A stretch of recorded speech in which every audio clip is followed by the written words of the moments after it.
యేసుక్రీస్తు శక్తిగల నామంలో మీ అందరికీ శుభములు. ప్రియమైన దేవుని బిడ్డలారా, మరి దేవుడు గతించిన దినమంతా కూడా మనల్ని కాపాడాడు కదండి.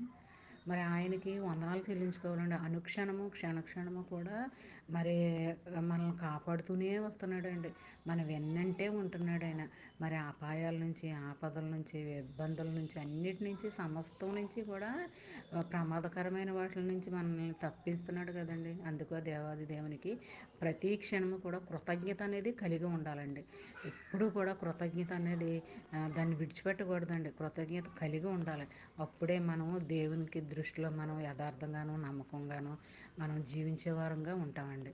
దేవుని యొక్క క్రియలు, కార్యాలు నువ్వు చూడాలని అనుకుంటే ఆయన సన్నిధిలో పడి మొరపెట్టుకోవాలన్నమాట. ఎలాగా దావీదులాగా 3 పూట్ల మొరపెట్టుకోవాలండి.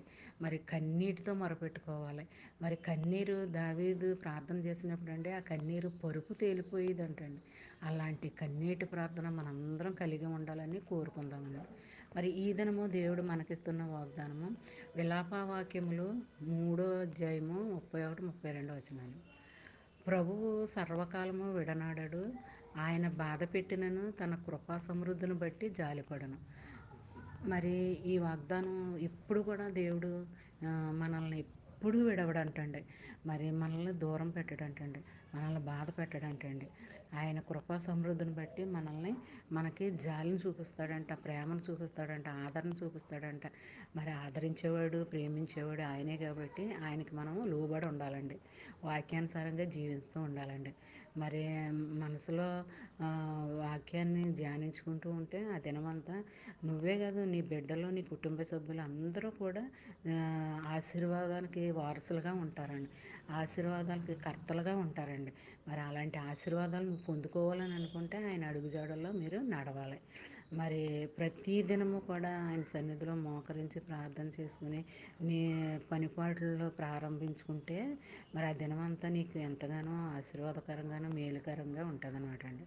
మరి నువ్వు చేసే ఏ పనైనా సరే, అది ఉద్యోగమైనా, వ్యాపారమైనా, అది ఏదైనా సరే, మరి ఏ ప్రయాణం చేస్తున్నా ప్రయాణంలో క్షేమాన్ని ఇస్తాడండి. ఉద్యోగంలో శాంతిని, సమాధానాన్ని, నెమ్మదిని నీకు అనుగ్రహిస్తాడండి. మరి ఇలాంటి వాగ్దానాలన్నీ కూడా దేవుడు నీ బ్రతుకులో అనుగ్రహించాడు అంటే మరి అది ఆయన కృప అండి. మరి వాగ్దానం ఎప్పుడు కూడా జీవంతో ఉన్న వాగ్దానాలండి. ఒకసారి ఆ వాగ్దానాలు ధ్యానించుకుంటూ ఉంటే మరి దినమంతా కూడా నీకు మేలుకరంగానే ఉంటుందండి. మరి కీడు అనేది నీ దరిదాపులకు రాదండి. నువ్వు చేసే ప్రతి పనిలో కూడా దేవుడు నీకు తోడుగా ఉంటాడండి.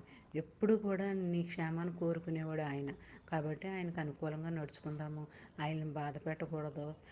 మరి మన ప్రవర్తన వల్ల ఆయన ఇబ్బంది పడకూడదు, ఆయన బాధపడకూడదు. మరి అలాంటి మనసు మనందరం కలిగి ఉండాలని కోరుకుంటూ ఆమేన్. God bless you.